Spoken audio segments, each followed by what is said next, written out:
So guys Kargil अभी यहाँ से 40 किलोमीटर है और मैं एक जगह रुका हूँ जहाँ से सुरू वैली का बहुत ही अमेजिंग व्यू आ रहा है। सर ये बूट टूट गया सर। कौन सा? अच्छा ये टूट गया, ऑयल उससे लीक हो रहा है क्या? इसी वजह से। हाँ। आप लोग सब इसी गांव से? अच्छा ये क्या ऑयल है? किस चीज़ का? एप्रिकॉट का तेल। कारगिल के कुछ गांव जिसे देखकर ऐसा लगता है मानो भगवान ने बड़ी शिद्दत से नहीं बनाया होगा। तो आज की इस वीडियो में हम जाने वाले हैं मश्को वैली और आर्यन वैली। सुबह दमथाना विलेज से हम निकलते हैं कारगिल की ओर, जो लगभग 60 किलोमीटर के आसपास होता है। गाइस कारगिल अभी यहाँ से 40 किलोमीटर है और मैं एक जगह रुका हूँ जहाँ से सुरू वैली का बहुत ही अमेजिंग व्यू आ रहा है। नीचे जो आप घर देख रहे हो ये विलेज फरोना है और ये सुरू वैली का ही पार्ट है। सुरू वैली बहुत बड़ा एरिया में आता है। जहाँ मैं कल कैंप कर रहा था वो भी सुरू वैली था और लगभग अभी भी ये सुरू वैली का ही एरिया है। मेरे ख्याल से ये लास्ट पॉइंट है, इसके बाद जो खत्म हो जाता है ये। कारगिल पहुंचते ही मैं सबसे पहले जाता हूं टाटा मोटर्स के ऑथराइज्ड वर्कशॉप पर। अनफॉर्चुनेटली मुझे अपने ब्रोकन एक्सेल का पार्ट वहां भी नहीं मिलता है। पदुम में तो मैकेनिक ने बोल दिया था आप लेके मत जाओ उसको।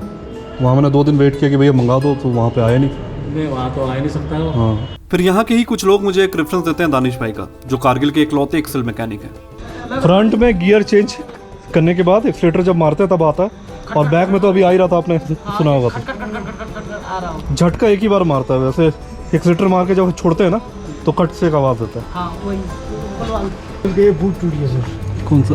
अच्छा ये टूट गया, ऑयल उससे लीक हो रहा है क्या? इसी वजह से। ओके तो आप लोग उसको क्या करेंगे? उसको चेंज करेंगे, क्या करेंगे? इसको नया डाल देंगे सर। अच्छा बुश करें नया डाल दोगे?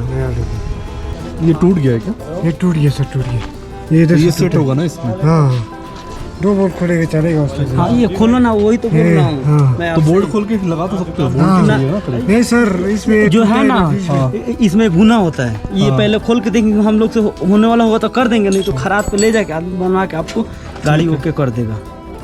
ओके हो जाएगा। ठीक है। यहाँ तो मिलेगा ही नहीं कंपनी में। यह पता नहीं यहाँ का कंपनी नाम का ही है, खोल क्यों दिया पता नहीं।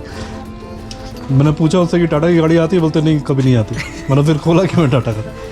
तो लगभग टाइम हो रहा है 11 और एक्सेल के रिपेयर का काम अभी चल रहा है। वहाँ पे टाटा मोटर्स में तो हुआ नहीं क्योंकि वहाँ पे उनके पास पार्ट्स ही नहीं थे। तो उन्होंने रेफ़र किया है एक मैकेनिक को जो बोले कि एक्सेल रिपेयर करते हैं कारगिल में पूरा। तो अब भाई मैं और रिस्क लेना नहीं चाहता आगे, क्योंकि ऑलरेडी टूटा हुआ है और पता ही है इस रूट पे आपको कुछ नहीं मिलने वाला अगर कुछ भी आपको हो जाता है। ओके गाइस, तो फाइनली हम लोग कारगिल से निकल गए हैं मश्को वैली के लिए।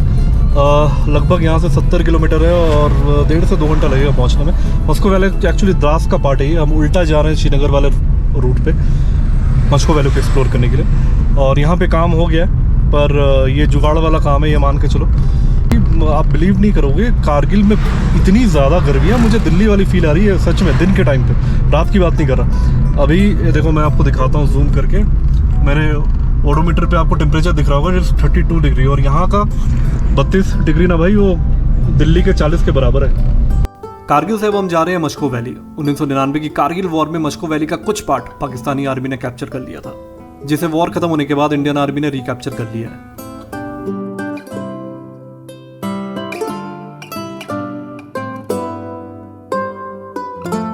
थोड़ी देर बाद हम पहुंचते हैं द्रास, जहां से मश्को वैली का डाइवर्जन आता है।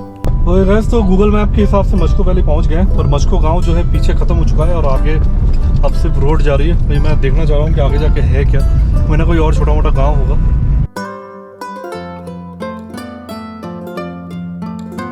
मेरे दिमाग में तो कैंपिंग की बात चल रही थी, पर एक भाई मिले कैमरे में आने से थोड़ा सा हिचकिचा रहे थे, तो मैंने लिया नहीं उनको। तो बोल रहे भाई यहाँ पे कैंपिंग मत करो, यहाँ भालू आ जाते हैं। तो मैंने कहा ठीक है भाई कैंपिंग नहीं करते। फिर बोला कि आप अगर रुकना चाहते हो तो मेरे घर में आ जाओ। मैंने बोला नहीं भाई मैं कैंपिंग ही करना है, नहीं तो फिर वापस आर्यन वैली ही चलना है।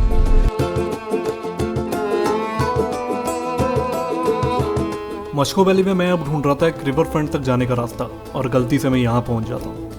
गलती से मैदान समझ के अंदर चला गया था, पता चला वो ग्रेवयार्ड है। वापस जा रहा हूँ। तो ये यहाँ हमने गाड़ी अपनी पार्क कर दी है, और ये एक सही जगह मिला है जहाँ से रिवर का व्यू बहुत ही पास से आप ले सकते हो। एक बात मेरे दिमाग में आ रही थी कि अगर भालू वाला पॉइंट हटा भी दूँ तो ये जगह ठीक है कैंपिंग के लिए, फ्लैट लैंड है। करोगे कैसे?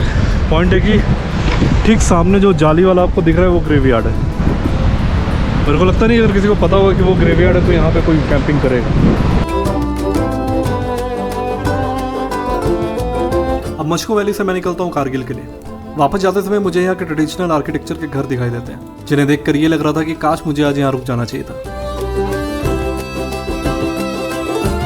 थोड़ी देर बाद मैं एक पॉइंट पर रुकता हूँ जहाँ से द्रास वैली का बहुत ही अमेजिंग व्यू आता है। इन घरों को देख के आप बिल्कुल भी नहीं कह सकते ये किसी यूरोप की विलेज है या अपनी द्रास वैली है।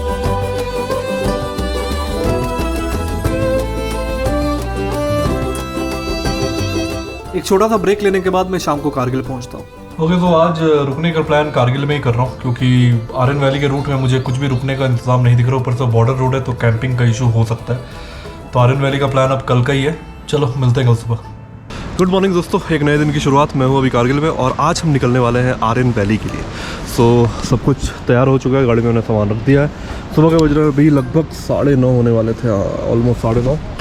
और आर्यन वैली पहुँचने में यहाँ से लगभग लगने वाले 2 घंटे। तो जल्दी से चलते हैं, ऑलरेडी काफ़ी लेट हो गया। कैंप में जब भी मैं रुकता हूँ तो वहाँ मुझे 5 बजे नींद खुल जाती है, और जब भी होटल में रुकता हूँ तो 8 बजे से पहले खुल नहीं पाती है। यही प्रॉब्लम है। चलो भाई चला जाए। कारगिल से आर्यन वैली लगभग 160 किलोमीटर है। ये रूट इतना वीरान है कि यहाँ पे एक भी टूरिस्ट की गाड़ियाँ मुझे नहीं दिखती है। थोड़ी दूर जाने के बाद लकीली मुझे एक ढाबा मिलता है। ये जो पानी ऊपर से आ रहा है ये साफ है, उसमें भरना है बोतल में इसके पीछे। अच्छा है, साफ है ना भाई। जब मैं इन जगहों पे आता हूँ ना तो मैं अवॉइड ही करता हूँ मैं बॉटल वाटर लूँ। कोशिश यही रहती है कि अगर कोई साफ़ पानी का सोर्स मिल जाए तो वहीं से ले लेना, ठीक है। अच्छा, आर्यन वैली पहुंचने में यहाँ से कितना टाइम लगेगा? यहाँ से आर्यन वैली लगेगा लगभग आपको 1.5 घंटा लग जाएगा। 1.5 घंटा मतलब। ओके गाइस, तो बहुत ही अनयूजुअल सा खाना है। ये पूड़ी है और आई थिंक इसका जो साइज़ है ना ये छोले भटूरे के बराबर है। हालांकि छोले भटूरे जितना मोटा नहीं है, इसको पूड़ी ही कहा जाएगा। और साथ में है ऑमलेट।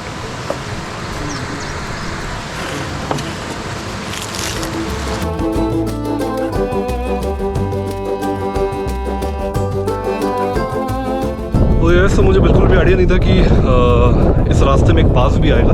दिस इज़ हाम्बोतिंगला और this is at 13,380 feet. Hambotingla pass cross करने के बाद आता है बतालिक सेक्टर के बहुत ही खूबसूरत गांव। मुझे इन गाँव का नाम तो नहीं पता, पर इन गाँव को क्रॉस करते हुए अब हम फाइनली पहुँचते हैं Aryan Valley. Okay guys, so finally we are in Aryan Valley. Aryan Valley का सबसे पहला गाँव आता है दार्चिक विलेज, कारगिल की साइड से। सो हम लोग अभी वहाँ जा रहे हैं। लेट्स सी अगर कोई हमें विलेजेस मिलते हैं, नहीं मिलते। और वहाँ पे एक गोम्पा है, मेरे को मोनास्ट्री देख के फिर अगले विलेज पे जाएंगे। Total 4 villages are there in Aryan valley. Darchik और गोरखाने गांव आता है कारगिल में, और दाव और हानू आता है लद्दाख में। गोम्पा के लिए यहाँ से है, गोम्पा जाने के लिए। दार्चिक गांव के गोम्पा तक तो हम नहीं पहुंच पाते, पर ये गांव अपने में बहुत ज़्यादा खूबसूरत है। इस गांव को थोड़ी देर एक्सप्लोर करने के बाद अब हम आगे निकलते हैं। तो गाइस, तो गोरखाने विलेज की गलियों में, और अभी जा रहे हैं एक म्यूजियम की तरफ। यहाँ पे तो कुछ लोग दिख रहे हैं। दार्चिक गांव में तो कुछ दिख भी नहीं रहते। बच्चे बहुत सारे दिख रहे हैं क्योंकि यहाँ पे एक छोटा सा स्कूल भी है। हेलो हेलो, कौन से क्लास में हो तुम लोग? सेकंड में हो? हाँ। फोटो ले तुम लोग का? हाँ।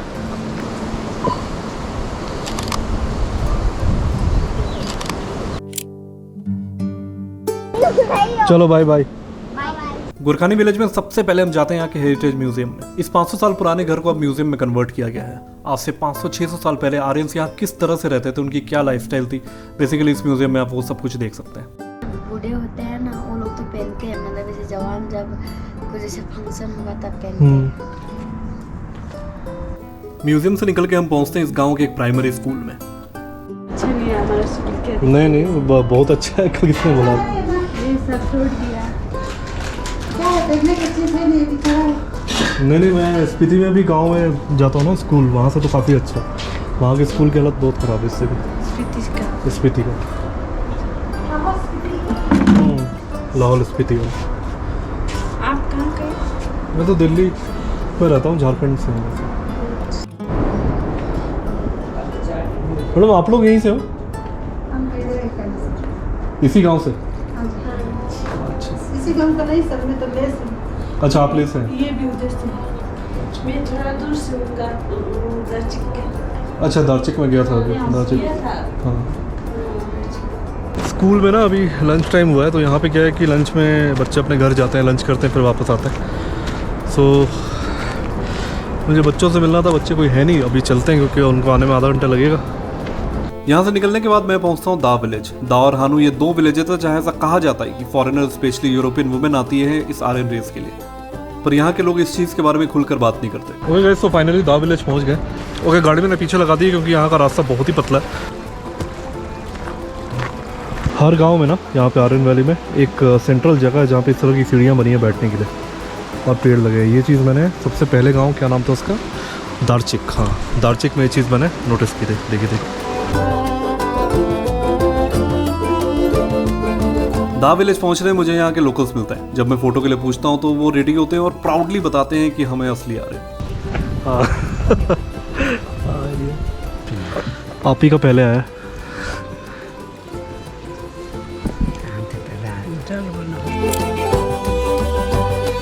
तो एक चीज़ तो है, अगर इन गाँवों को अच्छे से एक्सप्लोर करना है और यहाँ के बारे में डिटेल में जानना है ना, तो आपको कम से कम एक रात यहाँ पे रुकना पड़ेगा।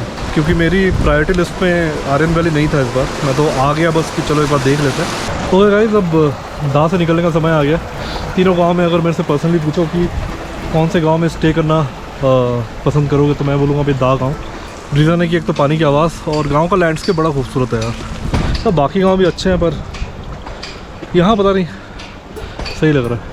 आर्यन वैली से निकल के अब हम जा रहे हैं लेह सिटी, जो यहाँ से लगभग 160 किलोमीटर है। लेह तक पहुँचने का ये road one of the best road है इंडिया में। Okay guys, so this is my favourite part of Leh Srinagar highway. Look at this view.